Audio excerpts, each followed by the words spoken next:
Hoy estamos con la clase 23 de este tema de los pasos de la vida de Jesús y vamos a comentar el paso 40 y 41 de lo que sucedió ahí con Jesús y sobre todo los fariseos. Como comentaba al principio, la clase de hoy va a ser pues ligera en el sentido de que no hay tanto argumento o comentarios fuertes o difíciles a veces de digerir.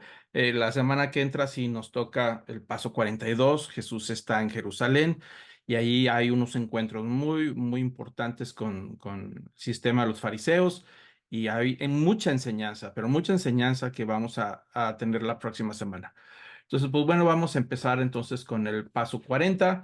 Acordémonos que en la sesión pasada Jesús estaba en el monte Tabor, hubo una alimentación de 4,000 personas, una manera milagrosa que también estuvimos ahí comentando, y después de ese evento en el monte Tabor se desplaza hacia la región de Magdala.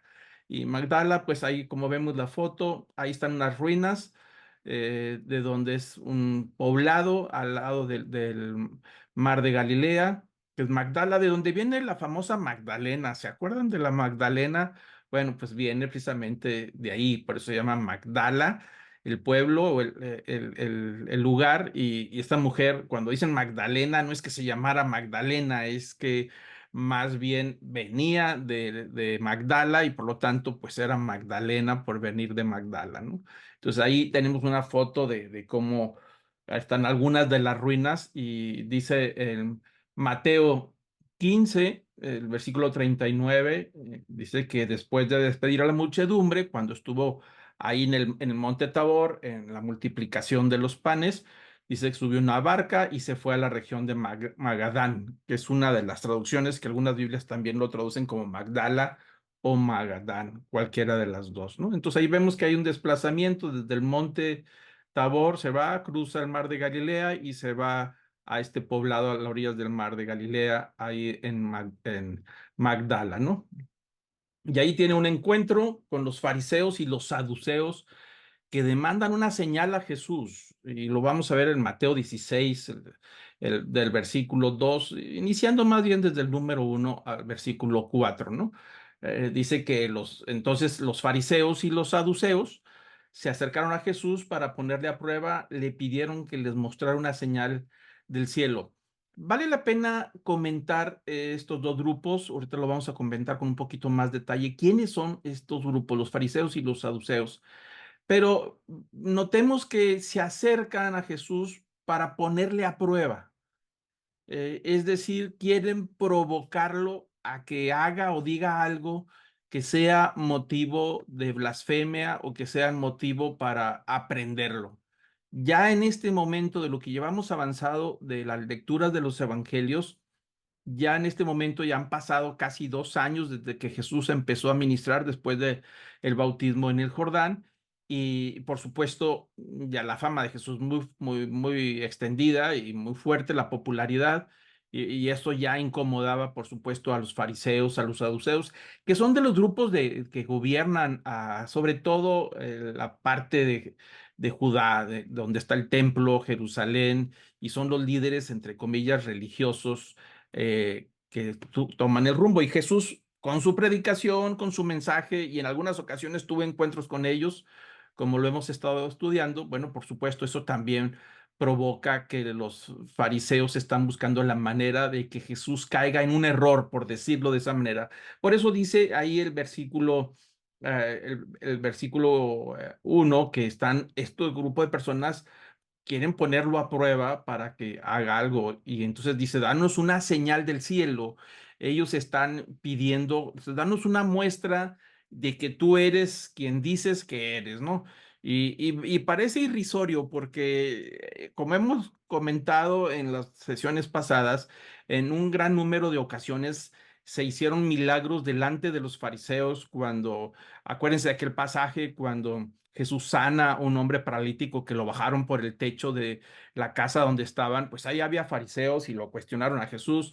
También cuando echaba fuera demonios, también había fariseos y en diferentes momentos ellos han sido testigos de los milagros de Jesús, pero en esta ocasión están provocando y dicen, darnos una señal del cielo, como si los milagros que Jesús hizo los hizo a escondidas. Acuérdense que ha habido dos eventos que hemos comentado. Uno, la alimentación de los 5,000, ¿no? Solamente contando hombres, entre niños y mujeres, pues podría rondar alrededor de 10,000 personas que Jesús alimentó. Y luego la sesión pasada vimos que Jesús alimenta en el Monte Tabor a unos 4,000 solamente hombres, que podrían ser a lo mejor 8,000 o 9,000 en total. Entonces son eventos públicos, son eventos muy grandes, muy fuertes, que no están hechos en privado, la multiplicación de los panes, algo que todo el mundo fue testigo.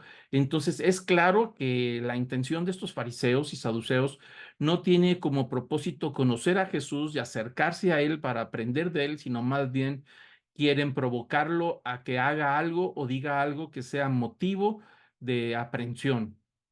Entonces el versículo 2 Jesús le responde y le dice, al caer la tarde, ustedes dicen, hará buen tiempo porque el cielo está rojizo. Y por la mañana, dice, habrá tempestad porque el cielo está rojizo y amenazador. Sabéis discernir el aspecto del cielo, pero no podéis discernir las señales de los tiempos. Jesús le responde de esa manera, cuando dice que ellos son muy hábiles en poder reconocer las señales del clima, cuando saben que va a ser frío o va a ser tormenta o va a ser un día soleado muy fuerte por las condiciones del amanecer o del atardecer. Dice, si ustedes son habilidosos o habilidosos para reconocer las señales de cómo vienen las cosas, ¿cómo es posible que ahora ustedes no entiendan los tiempos? Dice, no pueden discernir las señales de los tiempos. Las señales de los tiempos se está refiriendo a que Jesús en varias ocasiones había dicho, como fue dicho por los profetas, es decir, desde la antigüedad los profetas hablaban del tiempo del Mesías, cuando llegaría, pero que esta llegada del Mesías vendría acompañada de grandes señales de milagros, manifestaciones de poder que ellos no habían visto en cientos de años, ¿no? Entonces Jesús dice, no los entiendo, cómo ustedes sí tienen la habilidad para pronosticar el tiempo con las señales que tienen y todos los milagros que he hecho yo hasta ahorita, que ya hemos contado, por supuesto, más de 20 están registrados en los evangelios, desde gente que fue sanada hasta caminar sobre las aguas, echar fuera demonios, resucitar gente que ya estaba muerta y no se diga la alimentación del, como lo comentamos en un momento. Dice, ¿cómo no pueden ustedes interpretar que todas estas señales son las señales de los tiempos, es decir, del momento profetizado y de los momentos que anunciaban la llegada del Mesías? Cuando dice tiempo, se está hablando de una era, un cambio de dirección, un cambio totalmente rotundo para el pueblo de Israel, y ese cambio se dio con la llegada del Mesías que estaba profetizado y que la profecía también anunciaba que iba a venir acompañado con toda esta manifestación de milagros. Y entonces dice, yo no entiendo por qué ustedes no pueden reconocer estas señales. Y el versículo 4 Jesús sigue diciendo, una generación perversa y adúltera busca señal y no se le dará señal sino la señal de Jonás. Y dejándoles, se fue. Dice que son perversos porque tienen toda la información necesaria para reconocerle a él como Señor y como Dios, como Mesías. Dice, pero son perversos de corazón, no quieren reconocer, no lo aceptan. Digo, no va a haber ningún milagro que voy a hacer delante de ustedes, ni la prueba que ustedes están buscando, sino la señal de Jonás. Y dejándolo se fue. La señal de Jonás es muy importante porque Jesús se está refiriendo principalmente al profeta Jonás, que estuvo 3 días y 3 noches en la boca de un pez. ¿Se acuerdan ustedes de esa narración del Antiguo Testamento? Un evento y un relato increíble. Entonces Jesús está diciendo que la única señal que ellos van a ver va a ser acerca de la resurrección, es decir, de cuando llegue el momento en que Él estará en la tierra 3 días y 3 noches y luego resucitará. Entonces, Él hace esa comparativa como una señal, dice, no se les va a dar ninguna señal, sino la señal de Jonás, ¿no? Y ahí es donde Jesús los deja, se va, desaparece y vemos una predicción, que es la predicción número 7, donde Jesús está hablando del futuro, de lo que va a suceder, y esa predicción es la resurrección. Jesús está dando las primeras señales de que Él va a resucitar. Pero aquí debemos de notar algo interesante que Jesús específicamente está dando este comentario sobre la señal de Jonás, porque sabe muy bien que los saduceos, este grupo que vamos a comentar un poquito más, son gente que no cree en la resurrección. Este grupo de judíos saduceos, ellos no creían. Entonces se les va a dar una señal que los va a dejar a ustedes totalmente perplejos. Y es la señal de Jonás, refiriéndose principalmente a la resurrección. Algo que cuando Jesús resucita, por supuesto, sacude todos los cimientos de Jerusalén y todos los alrededores, ¿no? Pero aquí vemos una predicción. Jesús está adelantando lo que va a suceder en un futuro con respecto a él. Y entonces, bueno, los deja y se va. El versículo número 5, ahí hay un comentario interesante donde Jesús está advirtiendo a sus discípulos acerca de la levadura de los fariseos y de los saduceos, es decir, de esa generación que no quiere creer, una generación que se resiste a la evidencia. Y como resultado de esa conversación que tuvo con los saduceos y los fariseos, Jesús ahora se dirige a los discípulos y los discípulos, al pasar al otro lado, dice el versículo 5, se habían olvidado de tomar panes y Jesús les dijo, estad atentos y guardaos de la levadura de los fariseos y de los saduceos. ¿Por qué dice que estaban olvidados de tomar panes? Bueno, porque llevaban, por supuesto, su lonche, como decimos, hay que llevar el pan para el camino porque ellos se están desplazando todo el tiempo y se les olvidó comprar el pan necesario para ellos y ellos toman la decisión de ir a buscar pan, pero Jesús les dice en el versículo 6, dice, pongan atención, guárdense de la levadura de los fariseos y de los saduceos, de estos dos grupos, ¿no? Y el versículo 7 dice que ellos iban discutiendo, los discípulos entre sí, dice, ¿por qué dijo eso? Porque vamos a ir a traer pan, refiriéndose que la levadura es la que se usa para hacer pan.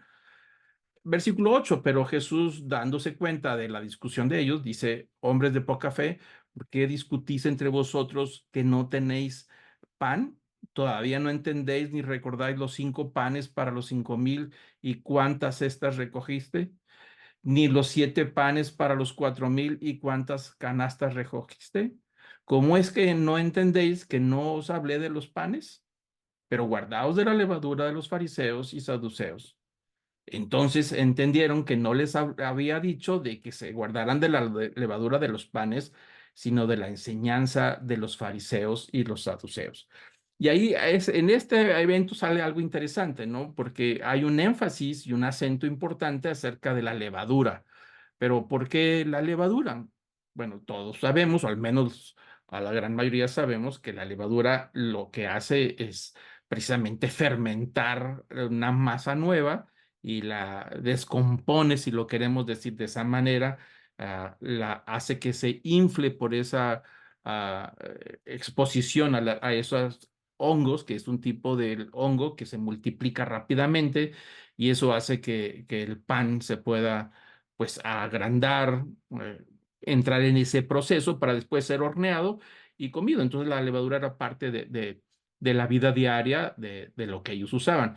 Y por otro lado, la levadura también tiene un significado de corrupción, sobre todo un significado espiritual, porque cuando llegaban las fiestas de la Pascua, ah, que era alrededor de abril, antes de celebrar la fiesta, días antes, la ley estipulaba que tenían que limpiar sus casas de todo rastro de levadura, porque la levadura representa el pecado y representa la corrupción de la naturaleza humana, ¿no?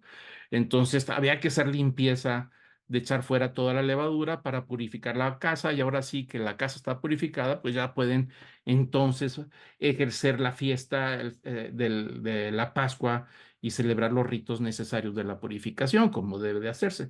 Entonces aquí hay toda esta mezcla de la levadura que los discípulos pensaban que se estaba refiriendo al pan físico, cuando dice, y ellos iban discutiendo, entonces Jesús les recuerda, dice, ¿qué no están entendiendo?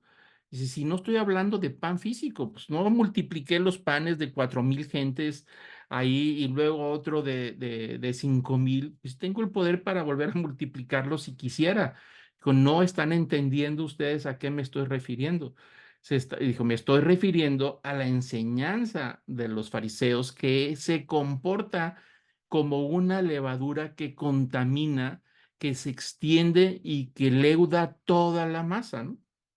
Entonces Jesús les dice que la enseñanza de estos grupos, que son los dirigentes del pueblo de Israel, está corrompida, está fermentada, está hinchada y está contaminando de tal manera que se va extendiendo cualquier masa que se acerca ahí, cae en el error y se contamina y se empieza a leudar, se hincha totalmente, ¿no? Entonces Jesús está hablando de esa enseñanza totalmente corrupta, equivocada de estos grupos que son los dirigentes de la nación. Entonces Jesús le dice, cuídense, cuídense de lo que ellos enseñan, cuídense de lo que ellos hacen, ¿no?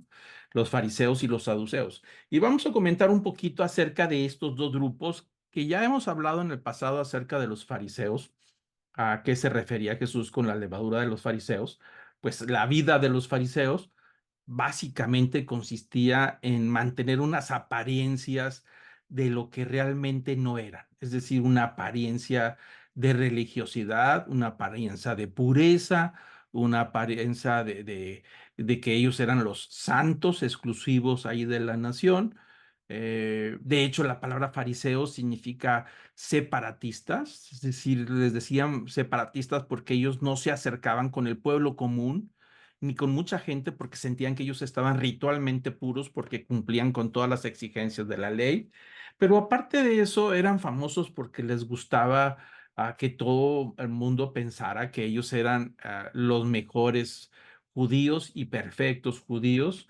Y aparte, para conseguir esa fama, hacían grandes exhibiciones de religiosidad externa. O sea, es decir, les gustaba que la gente los viera en su religiosidad y ellos se pavoneaban, se extendían en sus alas, en su ropaje, como cuando vemos ahí a los pavos reales que caminan con esa majestuosidad, extendiendo los colores de sus plumas, presumiendo su belleza. Bueno, esa es la idea que transmite en algunos pasajes de escritura, de que ellos extienden sus mantos cada vez que pasaban para poder que las borlas del manto se extendieran, de cómo ellos iban caminando cuando cruzaban las plazas y cuando hacían oraciones públicas, que todo el mundo los viera, este grupo, ¿no? Entonces, ellos les gustaba exhibirse públicamente como grandes religiosos y Jesús en varias ocasiones pues los denunció enérgicamente. Han de recordar que tuvo encuentros en algunas ocasiones que ya hemos comentado, inclusive la sesión pasada vimos cómo Jesús por primera vez les llama hipócritas, algo que sería muy seguido en los siguientes encuentros que veremos próximamente, donde Jesús se encuentra con todo este sistema y sacude el sistema desde la raíz, el sistema religioso de Israel. Jesús se enfrenta literalmente con todos ellos, ¿no? Entonces le dijo Jesús que ellos ofrendaban con el propósito de ser vistos y de ser admirados. No les interesaba mucho la intención de la ofrenda, sino la popularidad de los que los veían, ¿no? Entonces oraban buscando sitios más concurridos con el fin de impresionar a los demás con su devoción. No les gustaba orar en privado. Acuérdense que cuando los discípulos le preguntan a Jesús, enséñanos a orar, y Jesús le dijo, cuando oréis, oréis de esta manera. Primero dice, ve al rincón de tu recámara, de tu cuarto, de tu habitación, y ahí en lo secreto, ahí empiezas a orar. Es decir, no hagas exhibiciones públicas de espiritualidad para que todo el mundo se dé cuenta cuán espiritual eres, ¿no? Y entonces ellos hacían, era muy común que ellos hacían este tipo de devoción para impresionar al pueblo. Así es que ayunaban, haciendo todo lo posible para que los demás notaran el gran sacrificio que hacían. Es decir, cuando eran los tiempos de los ayunos, los rituales, pues ponían cara de tristeza, cara de sufrimiento, porque están ayunando, para que los demás dijeran, mira nada más qué santo es, qué entregado está, qué espiritual son, cómo están sufriendo para poder cumplir con la santidad que Dios pedía. Entonces, a ellos les encantaba todo eso, ¿no? Y Jesús en varias ocasiones los acusó que usaban todo este tipo de religiosidad externa para intentar esconder un corazón impío. A tal punto que Jesús, lo veremos más adelante en ese encuentro, les dice sepulcros blanqueados. Es decir, que eran por fuera muy vamos a decir, muy blanqueados, en ese sentido que se veían muy limpios, pero por dentro estaban todos corruptos y contaminaban a todos los que se les acercaban, ¿no? Entonces era un problema porque ellos eran parte del liderazgo de la nación, del pueblo de Israel, pero al mismo tiempo veían a los demás como inferiores, como gente ignorante, como gente que no sabía nada y que ellos tenían que marcarles el rumbo a todos. Ellos tenían que decirle a los demás lo que tenían que hacer, lo que tenían que creer, lo que tenían que pensar, y son los que calificaban y descalificaban a los demás porque se sentían que eran la casta, es decir, los puros, los separatistas, los perfectos, y los demás pues era el pueblo común, la pelusa que andaba por ahí en todos lados y que en algunas ocasiones le sacaban la vuelta a ellos para no contaminarse del pueblo. O sea, no querían contaminarse del pueblo y se mantenían separados. Entonces era un problema grave que Jesús enfrentaría a ese tipo de judaísmo que se fue haciendo popular con los siglos sobre esa religiosidad, ¿no? Entonces ahí tenemos esta parte donde estos fariseos se encuentran con Jesús, ¿no? Dice, aparte, el comentario, aparentaban obedecer la palabra de Dios y aparentaban, es decir, como que cumplían con los mandamientos de Dios, cuando en realidad las habían sustituido por mandamientos humanos que ellos mismos habían ideado para proteger los intereses. Algo que comentamos la sesión pasada, acuérdense que Jesús les dijo hipócritas a estos porque esta gente dirigente sustituía el mandamiento de Dios, que es palabra de Dios, donde decía honra a tu padre y a tu madre, que es un principio y un mandamiento de Dios, pero ellos daban el permiso a las personas de que primero, si tenían un dinero, algo que ahorrar o la cosecha, primero habría que llevarlo al templo y que después le dijeran a sus papás, pues no tengo nada que darte porque todo se lo tengo que llevar al templo, ¿no? Entonces enseñaban que podían justificar de abandonar a sus padres con tal de hacer una obra buena, espiritual, de una adoración, pero al mismo tiempo abandonaban a sus padres. Jesús les reprendió, como lo comentamos en la sesión anterior, de ese tipo de actitud. Dice, ustedes son hipócritas porque eh, sustituyen el mandamiento de Dios por tradiciones de hombres que ustedes mismos han inventado, les decía Jesús, ¿no? Eran tradiciones que ellos mismos habían inventado para poder mantener su estatus, sus intereses. Es decir, obligaban a la gente que primero vayan y surtan el templo y luego después se encarguen de sus papás. Y si sobraba recursos les daban y si no, no. Pero la ley no era así. Dios había dicho que tenían que encargarse de sus padres en los tiempos de vejez, atendiéndolos en todo lo que fuera necesario. Entonces habían convertido sus tradiciones humanas en ley divina, le habían dado a las tradiciones el mismo estatus de ley, el mismo valor, inclusive eran más importantes que la misma ley de Dios y obligaban a todos los demás con un cumplimiento riguroso como prueba de santidad y ortodoxia. Es decir, la práctica de sus tradiciones inventadas por este grupo de fariseos, era mucho más sagrada que la ley de Dios y ellos daban ese reconocimiento que los que lo practicaban eran verdaderamente judíos, verdaderamente santos, verdaderamente perfectos. Entonces habían cambiado, tergiversado y corrompido todo. A eso se refería Jesús cuando hablaba que la enseñanza de los fariseos pues se comportaba como una levadura, habían corrompido todo y todo aquel que se le acercaba, pues esa corrupción de levadura empezaba a contaminarlos y caían, por supuesto, en el mismo error de haberse equivocado, que primero habría que cumplir la ley de Dios, que es lo más importante, lo que Dios estipuló para acercarse a Él, y luego, por supuesto, en segundo y tercer lugar, las tradiciones, ¿no? Pero nunca una tradición podrá tomar el lugar de la palabra de Dios. Algo que a veces sucede aún hasta nuestros días, ¿no? Las tradiciones tienen muchísima fuerza, sobre todo cuando hemos crecido alrededor de una tradición, cuesta mucho romperla y tenemos a veces el encuentro con Jesús, el encuentro con la palabra de Dios y vamos descubriendo lo que realmente Dios quiere, pero nos topamos con que eso que Dios está pidiendo choca con las tradiciones familiares o tradiciones que hemos creído por mucho tiempo y nos cuesta dejarlas.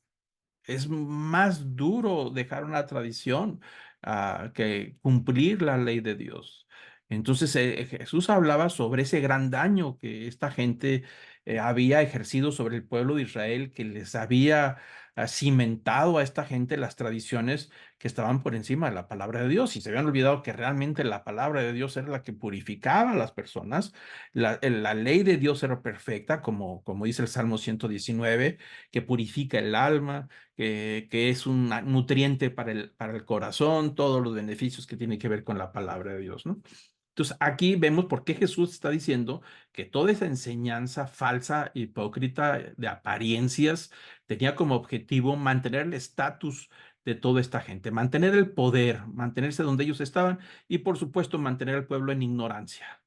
Y ellos le decían que había que creer y que no, y por supuesto, entre más ignorantes los mantengas, pues son más fáciles de manipular y son mucho más fácil de ejercer una culpa en caso de que no sigan sus instrucciones. Jesús vino contra ese sistema. Por eso Jesús les dice a los discípulos, tengan cuidado de la levadura de los fariseos, es decir, de la falsa enseñanza, que inclusive nosotros podemos caer en ese fariseísmo en nuestros días donde nos volvemos inclusive muy religiosos, casi siempre termina en una falsa religiosidad, en donde se deleitan más en las prácticas que en vivir una vida cristiana auténtica y genuina de todo corazón. Es decir, en el exterior están los ropajes de la religiosidad, pero en el corazón está muy lejos, por supuesto, de buscar y agradar a Dios, ¿no? Entonces, en ese sentido, Jesús les dice a los discípulos que tengan cuidado. Hablaremos de esto más adelante cuando llegue el momento en que Jesús enfrenta por completo todo este sistema a raíz, o sea, va y toca las raíces de todo este sistema corrupto de enseñanza religiosa que tenía obscurecido al pueblo de Israel en la ignorancia y una religiosidad que para nada llegaba a lo que Dios estaba buscando. Y el otro es la levadura de los saduceos, otro grupo también importante en el pueblo de Israel en los tiempos de Jesús. Históricamente, los saduceos eran la secta más dominante en el tiempo de Jesús. La secta de los fariseos y la secta de los saduceos, pero estos tenían mucho más poder. Eran la mayoría en el Sanedrín. Acuérdense que el Sanedrín es vamos a decir, es el Congreso, eran 70 ancianos y ellos establecían las leyes, eran los que dirigían a toda la nación en los términos religiosos, en los términos civiles, y estaba formado por fariseos, de los que hablábamos ahorita, y estaba hablado de saduceos y también de la casta sacerdotal donde el sumo sacerdote era el presidente, por decirlo así, de este consejo que regía toda la vida religiosa y civil del pueblo de Israel. Pero este grupo, los saduceos, ellos son mayoría, son un grupo muy dominante, son gente de alto nivel social, de mucha influencia y poder, tenían el control del templo. Es decir, el templo tiene todas sus leyes, los sacerdotes, los turnos, los rituales. Y todos los sacerdotes tenían que turnarse durante el año con las órdenes que había. Ellos determinaban a quién les tocaba servir, a quién no. Inclusive son los que elegían al sumo sacerdote, que es la máxima autoridad para entrar al lugar santísimo y hacer purificación por todo el pueblo de Israel. Pues ellos son los que elegían al sumo sacerdote y tenían el control de toda la vida del templo, desde los dineros, los sacrificios, las festividades, todo tenían control. Y esta gente, por supuesto, eran gente que venía, estas familias poderosas de los saduceos, se empoderaron, por decirlo así, en los tiempos de los macabeos, es decir, a 150 años antes, 200 años antes de Cristo. Hubo una oportunidad donde el pueblo de Israel vivía en un yugo de una fuerza extranjera, y bueno, fueron unos sacerdotes macabeos, Judas Macabeo, que lo pueden leer toda esa historia en el libro de los Macabeos, que es un libro apócrifo para nosotros, pero lo pueden encontrar en una Biblia católica, ahí están las historias, ahí fue donde iniciaron estos grupos de saduceos, descendientes de sacerdotes principalmente, ¿no? Entonces, desde entonces tomaron poder y a tal punto que en los tiempos de Jesús, pues eran los políticos, fueron aliados de los romanos, algo que los fariseos no estaban de acuerdo con los romanos. Los fariseos soñaban con expulsar a los romanos, pero los saduceos llegaron a negociaciones con ellos y eran los que tomaban la fuerza del gobierno, inclusive estaban apoyando principalmente al rey Herodes para mantener ese vínculo con los romanos. Tanto Roma como el rey Herodes y estos grupos son los que tenían toda el sartén por el mango, si lo queremos decir de esta manera, en términos de política, en términos de poder. Es un grupo fuerte, dominante, grupo religioso, pero tenían unos grandes defectos, aparte del control de los dineros y de la influencia. ah, el problema es que eran incrédulos, es decir, son gente muy escéptica, ah, mucho más políticos que gente espiritual o religiosa, son muy mundanos, es decir, tienen muchos intereses económicos y una de sus debilidades es que no tienen la espiritualidad, es decir, no creen. Entonces eran personas que eran extremadamente autosuficientes hasta el punto de negar la intervención de Dios en la vida cotidiana. Ellos decían que no necesitaban a Dios en la vida diaria. Veían a Dios como alguien lejano, externo, que no tenía acercamiento con ellos, que sí había que atenderlo, pero no creían que podía Dios interesarse en la vida de las personas del pueblo de Israel y que por lo tanto ellos tenían que resolver su vida en forma independiente y personal, ¿no? Entonces no creían en la intervención divina en la vida diaria y por eso eran autosuficientes. Otro de los defectos es que ellos negaban todo tipo de resurrección de los muertos. Ellos no creían de ninguna manera en la resurrección de la carne.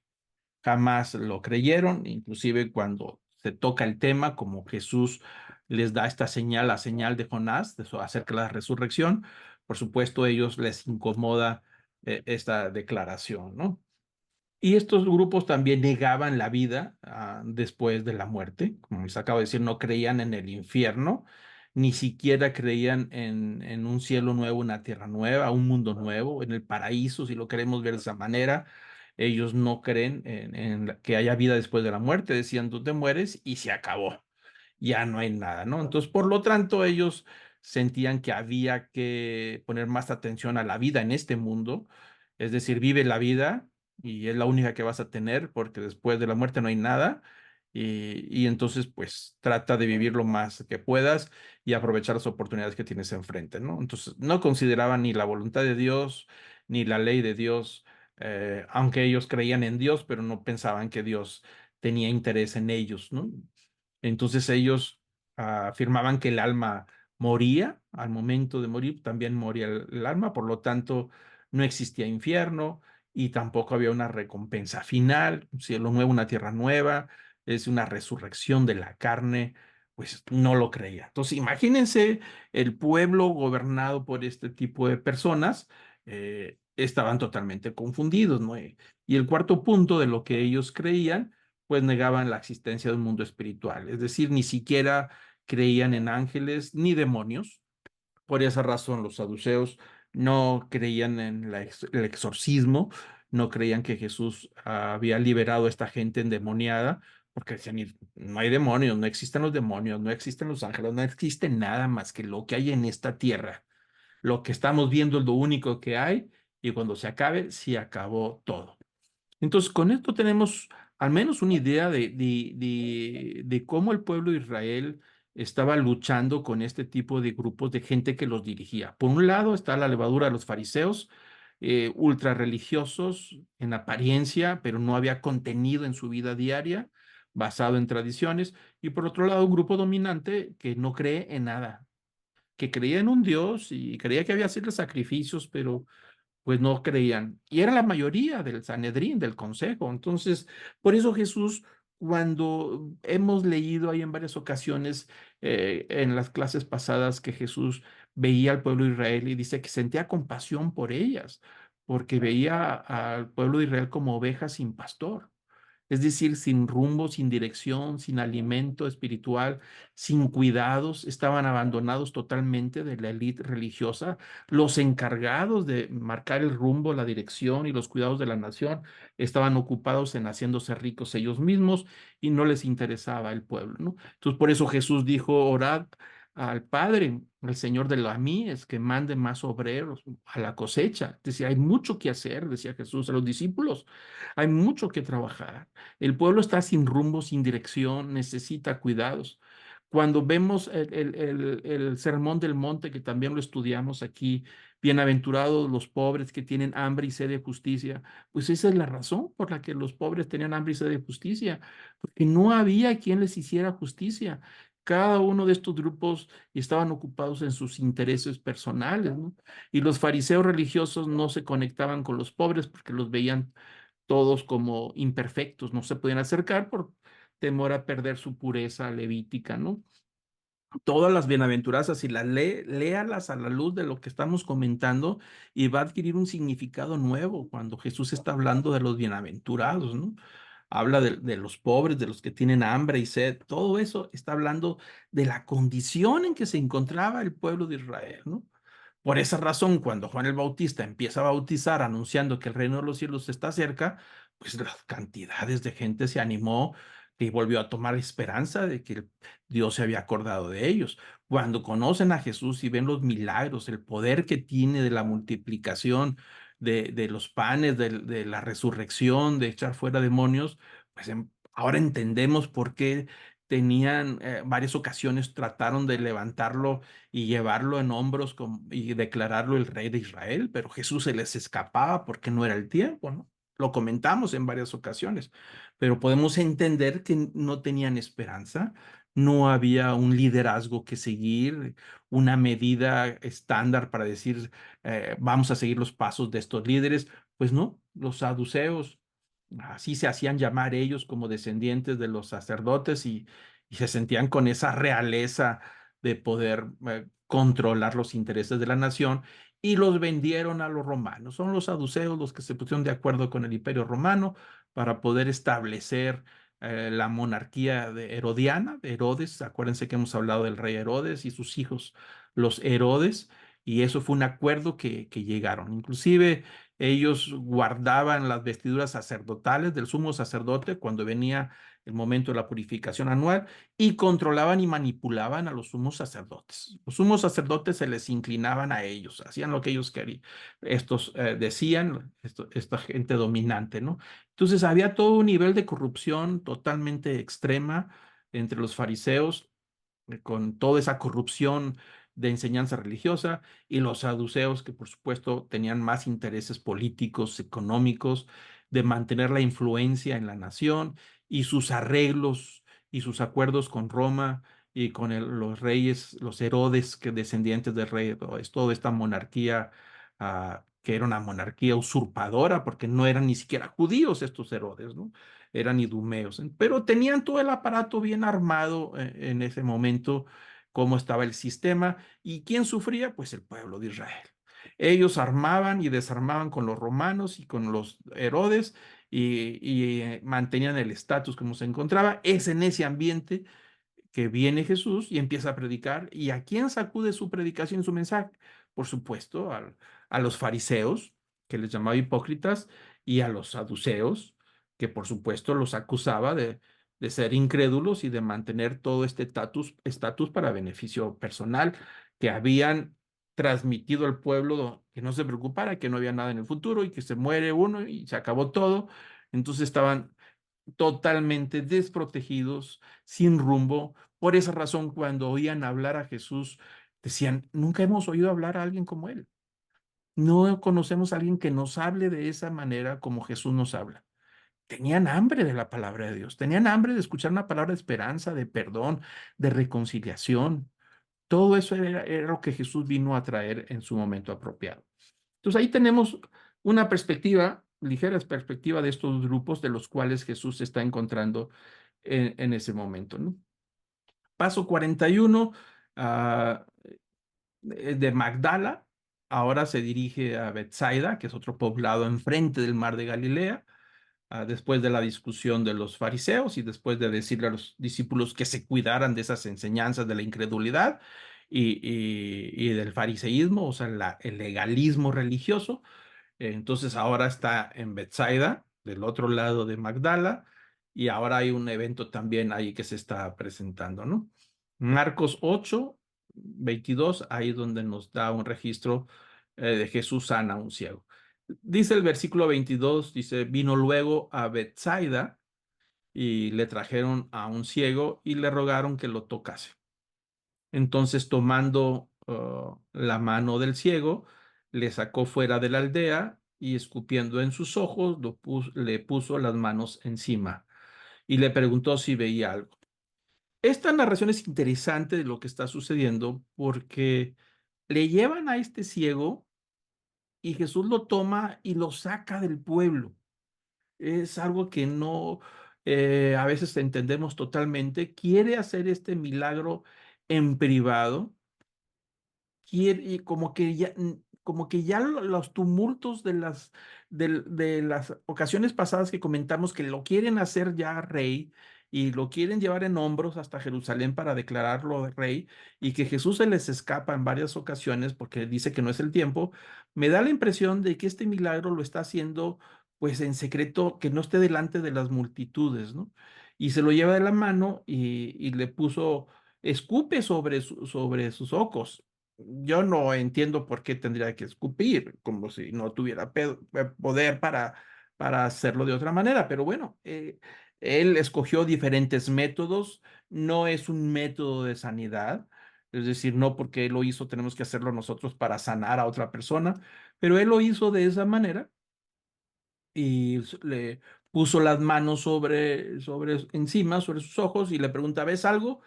Y él respondió, dijo, veo los hombres como árboles, pero los veo que andan. Es decir, eh, veía, pero no veía claramente, nomás veía los bultos de esta gente. Luego lo puso otra vez las manos sobre los ojos y le hizo que mirase. Y fue restablecida. Y vio de lejos claramente a todos.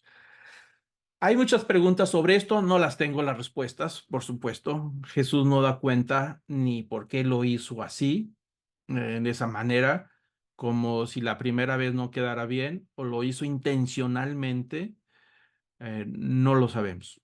Lo que sí que tenemos un milagro en donde Jesús lo hace a propósito en dos etapas. La primera no ve totalmente bien y la segunda pues ya ve con claridad, pero está en secreto, lo saca del pueblo y después de haberlo sanado, lo envía a su casa. Es decir, regrésate, ve a tu casa, no te vayas al pueblo. Y dice, no entres a la aldea, dice, no te regreses por ahí y no le digas a nadie. Y es claro, una vez más, no es la primera vez que Jesús le dice a alguien, no le cuentes a nadie lo que ha sucedido. Ya en varias ocasiones, aquí tenemos una vez más, le dice, vete a tu casa, no te regreses por Bethsaida, donde están todos esperando, dice, vete por otro lado y no le digas nada a nadie. Y ahí tenemos el milagro número 23, o sea, de los que tenemos ahorita registrados hasta el momento, ¿no? Y bueno, dice en la narración que después, que está en Bethsaida, ¿no? Dice que después Jesús andaba en Galilea, es decir, en la región, pues no deseaba andar por Judea porque los judíos lo querían matar. Entonces, en este momento de la narración de lo que estamos estudiando, ya aparece por primera vez que los judíos, cuando se dice los judíos, se está refiriendo a estos grupos, a los grupos que gobiernan, que dirigen la nación, y están diciendo que ya hay rumores de que quieren aprender a Jesús y lo quieren matar. Entonces Jesús se queda ahí en Galilea, no va a Judea. Y dice el versículo 2 que estaba cerca la fiesta de los judíos, la que llamaban los tabernáculos, estaba cerca, ¿no? Por eso los hermanos de Jesús le dijeron, sal de aquí, vete a Judea para que tú también, tus discípulos, vean las obras que tú haces, porque nadie hace nada en secreto cuando procura ser conocido en público. Si haces estas cosas, muéstrate al mundo, porque ni aun sus hermanos creían en él. Aquí vemos una crítica de sus hermanos. Lo están criticando, se acerca la fiesta de tabernáculos, ellos están, por supuesto, cerca en Galilea, en el norte de Israel, y la fiesta de los tabernáculos es una de las tres fiestas más importantes de todo el calendario religioso judío, calendario anual, y junto con Pascua y con Pentecostés. Tabernáculos son una de las tres fiestas obligatorias donde todo varón judío mayor de 21 años está obligado a celebrar esa fiesta en Jerusalén, los que están en condiciones de hacerlo. Entonces, todos los que viven en la región, pues tienen que ir a Jerusalén a celebrar la fiesta de los tabernáculos ahí en ese lugar, ¿no? Pero los hermanos de Jesús le están diciendo que, pues, que vaya y aproveche para hacer publicidad, ¿no? Es decir, que vaya a hacer propaganda de sí mismo, ¿no? Por eso le dijeron, vete de aquí, vete a Judea, para que también tus discípulos vean las obras que tú haces. Versículo 4, pero porque nadie hace nada en secreto cuando procura ser conocido en público. Se están refiriendo a lo mejor al evento cuando Jesús se llevó al ciego fuera de Bethsaida y lo en secreto lo sanó. Y sus hermanos han dicho, "Pues, ¿por qué lo hace en secreto? ¿No sería mucho mejor que todo lo hiciera en público y que aparte se fuera a la fiesta de los tabernáculos donde había muchísima gente, no nada más de Israel? Venían de rincones del Imperio Romano, desde Alejandría, desde Egipto, desde Siria, vamos a decir, de Roma, de Asia Menor, de todos lados venían. Entonces estaba Jerusalén atiborrada de visitantes y le dicen, pues oye, qué mejor oportunidad, vete donde hay muchísima gente, en lugar de hacer milagros secretos, pues vete en público y haz los milagros en público para si quieres hacer tu publicidad, ¿no? Entonces ahí parece como que lo están criticando en una manera despectiva. ¿Por qué creemos que es una manera despectiva? Porque el versículo 5 dice, porque ni aun sus hermanos creían en él. Entonces aquí vemos que cómo estaba la situación de Jesús. Los fariseos no creen en él, los saduceos tampoco creen en él y su propia familia no cree en él. Sus propios hermanos no creen que es el Mesías. Ellos no dan explicación de por qué Jesús estaba haciendo lo que estaba haciendo. Y dices, pues si realmente eres lo que dices que eres, pues vete a Jerusalén. Pero ¿por qué razón no creen? Porque ellos crecieron con Jesús. Es muy complicado que la gente que lo vio de pequeño, corriendo entre las calles, tal vez haciendo los encargos que María le hacía o José le hacía también a Jesús y lo veían, caminaba y crecía entre todos. Ahí se hizo adolescente, se hizo joven ahí en el pueblo y sus hermanos lo conocían perfectamente bien, pues a ellos les costaba aceptar que Jesús es el Mesías, ¿no? Entonces, por esa razón, vemos que no estaban creyendo en Jesús. Por supuesto que estaba profetizado este tipo de situación. La profecía número 17 de Jesús del Antiguo Testamento aparece en el Salmo 69, versículo 8. Es un salmo mesiánico, profecía. Dice, me he convertido en extraño para mis hermanos y en el extranjero para los hijos de mi madre. Es decir, la profecía decía que el Mesías, su propia familia, no lo iba a reconocer. Estaba totalmente ah, extrañado entre sus propios hermanos, ¿no? Isaías 53:3, que también es un capítulo mesiánico acerca de la vida del Mesías, dice que fue despreciado y desechado entre los hombres, varón de dolores, experimentado en quebranto, y como que escondimos de él su rostro, fue menospreciado y no lo estimamos. ¿Qué fue lo que hizo su familia? Pues no lo estimó. En varias ocasiones estuvimos estudiando cómo sus hermanos se sentían inclusive avergonzados, lo vimos en uno de los pasajes, se avergonzaban de Jesús por lo que él enseñaba y por lo que se decía de él, ¿no? Entonces ellos mismos batallaron para creerle, y entonces no lo estimaron, lo menospreciaron, y cuando dice escondimos de él el rostro, quiere decir que les daba vergüenza el tema de Jesús. ¿Por qué? Porque había sido un motivo de discusión. Muchos le aplaudían, pero los líderes no lo reconocían. Inclusive en una ocasión que comentamos en esta clase, algunos de los fariseos llegaron a decir que echaba fuera demonios por el poder del diablo. Ya se imaginarán cómo se sentían los hermanos de Jesús, que por el poder del diablo, entonces, ¿cómo va a ser el Mesías? Algo difícil de creer, ¿no? Pero estaba profetizado, ya estaba parte de las profecías, por eso es la profecía 17 que apuntaba acerca de Jesús, ¿no? Y Jesús le responde a sus hermanos en Juan capítulo 7, versículo 6. Dice, entonces Jesús le dijo, mi tiempo aún no ha llegado, pero el tiempo de ustedes es siempre oportuno. El mundo no puede odiarlos a ustedes pero me odia a mí porque yo doy testimonio de él, que sus acciones son malas. Suban ustedes a la fiesta, yo no subo a esta fiesta porque mi tiempo aún no se ha cumplido. Y habiendo dicho esto, se quedó en Galilea. Aquí notamos también que no es la primera vez que Jesús dice mi tiempo no ha llegado. ¿Se acuerdan? Dos, tres ocasiones que lo quieren hacer rey y Jesús se escapa, dice mi tiempo no ha llegado. Entonces Jesús sabía que iba a llegar el momento en donde ya tenía que enfrentar al sistema. Aquel domingo el domingo de Ramos o de Palmas, que entra triunfal a Jerusalén, ahí sí no se resistió, él mismo entra montado en un pollino y era el momento en donde se hizo todo un escándalo en la fiesta de Pascua, que sería la fiesta posterior a esta fiesta de tabernáculos, como ahorita lo vamos a ver un poquito más. Entonces Jesús dice, pues para ustedes, dice, siempre es oportuno, es decir, ustedes no saben lo que dicen porque siempre es el tiempo es igual, pero yo soy el que estoy diciendo que el mundo está mal. Por eso yo te doy testimonio de él, que sus acciones son malas. Es decir, el mundo en el que estaban moviéndose estaba echado a perder. Y si yo estoy dando testimonio, estoy dando las evidencias y las pruebas de por qué está echado a perder. Los fariseos, los saduceos, la gente necesitaban la reconfiguración espiritual y necesitaban nacer de nuevo, como le dijo a Nicodemo, y necesitaban aprender la adoración en espíritu y de verdad, como le dijo a la mujer samaritana. Dice, a eso he venido y yo doy testimonio de que esto está mal, así no es. Y yo he venido para mostrarles el camino correcto. Dice, por lo tanto, dice, suban ustedes. Yo no voy a ir.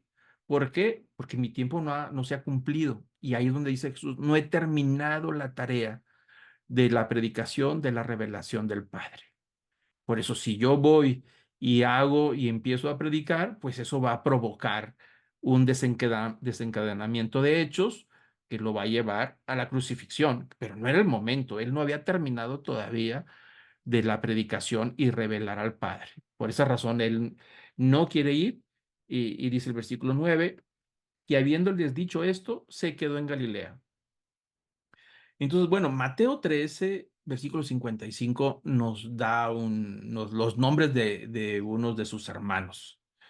Dice ahí en Mateo 13, dice, ¿no es este el hijo del carpintero? Donde están los de Nazaret ahí cuestionando de Jesús. Dicen, bueno, ¿quién es este? ¿No es el hijo del carpintero?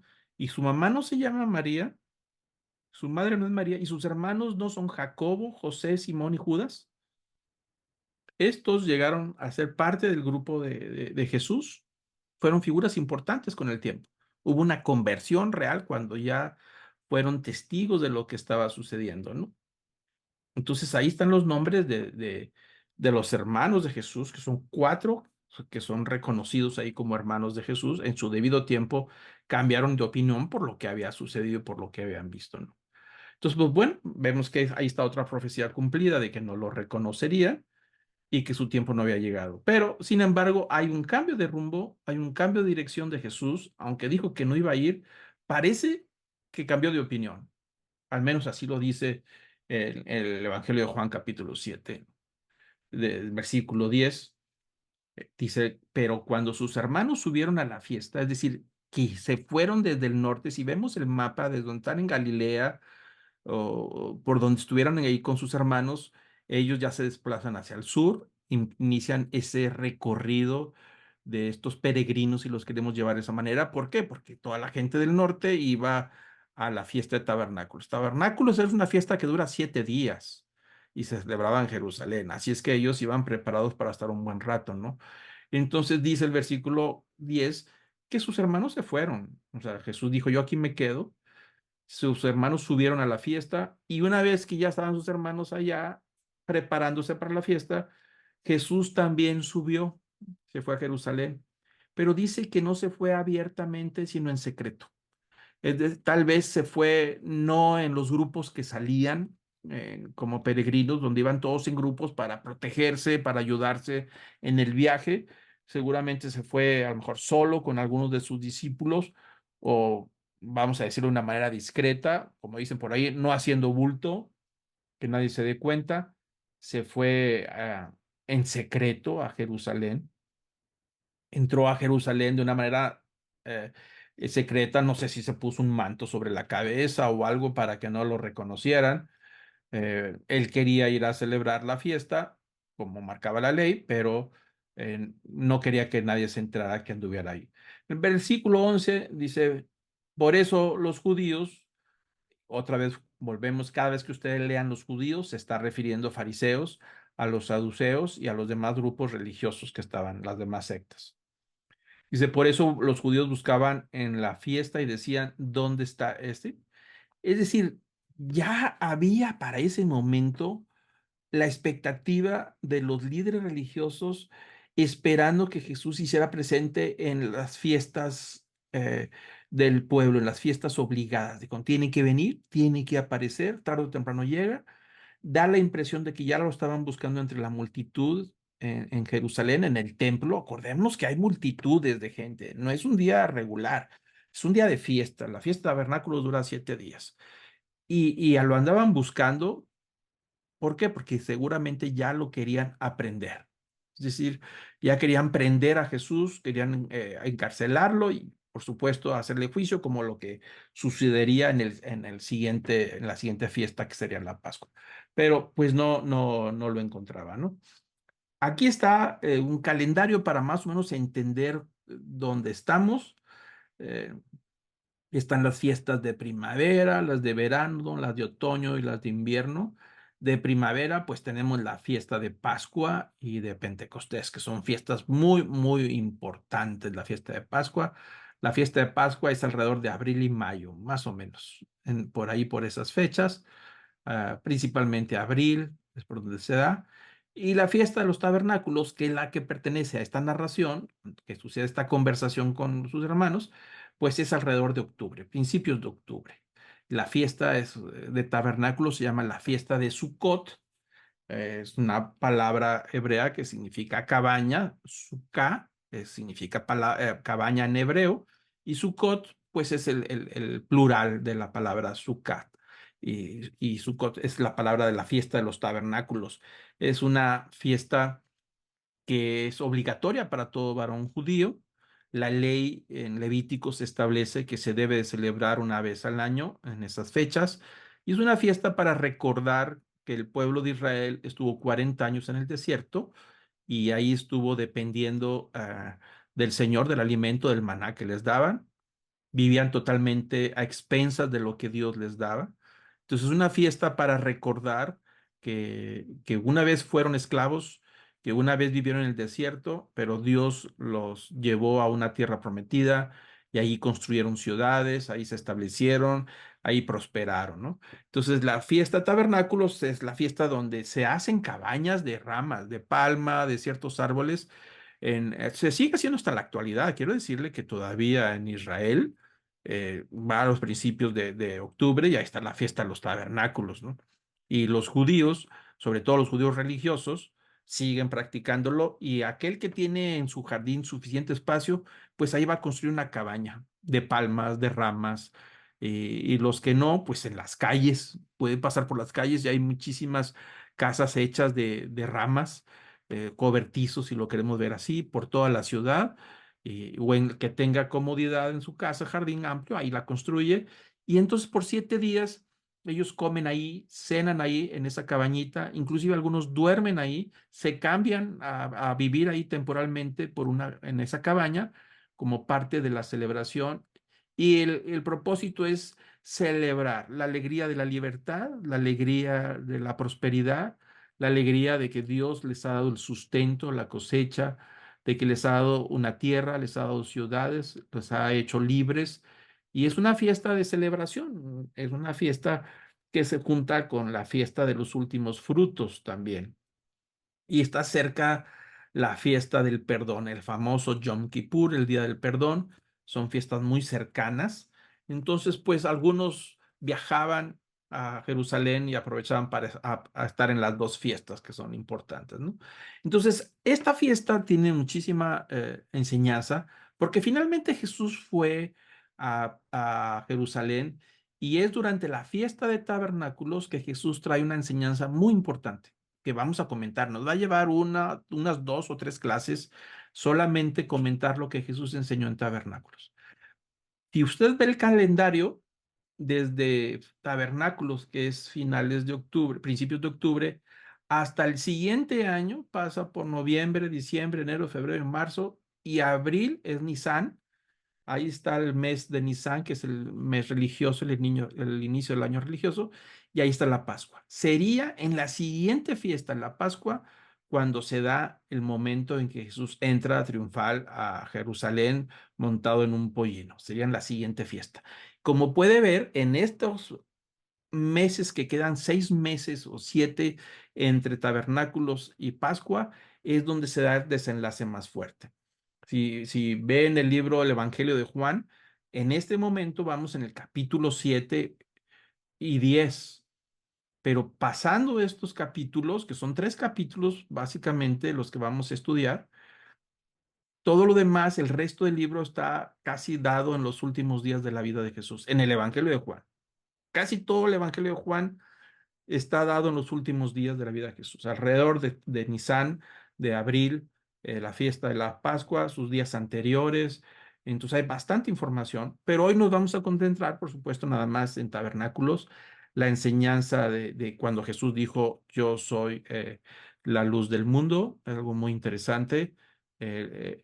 Cuando toma toda esa enseñanza, el encuentro con fariseos, lo vamos a ver la próxima semana.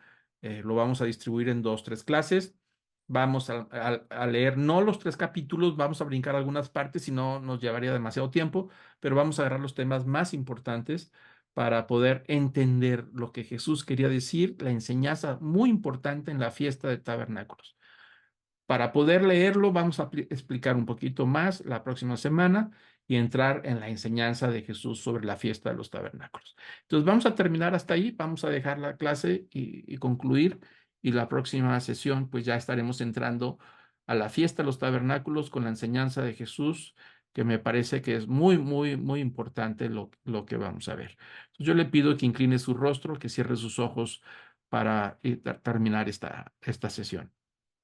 Amado Padre, gracias, Señor. Gracias te damos por tu palabra. Bendice tu palabra en nuestros corazones, que podamos tener un corazón receptivo y abierto, y que tu Espíritu Santo nos pueda guiar a toda verdad y nos pueda llevar a poner en práctica estas verdades, Señor, y conocerte más. No podemos amar lo que no conocemos. Queremos conocerte más para amarte con todo el corazón. Ponemos en tus manos, Señor, todas nuestras necesidades, y que podamos comprender tu palabra para ser enriquecidos desde el alma, y que nuestro espíritu sea vivificado por esta verdad.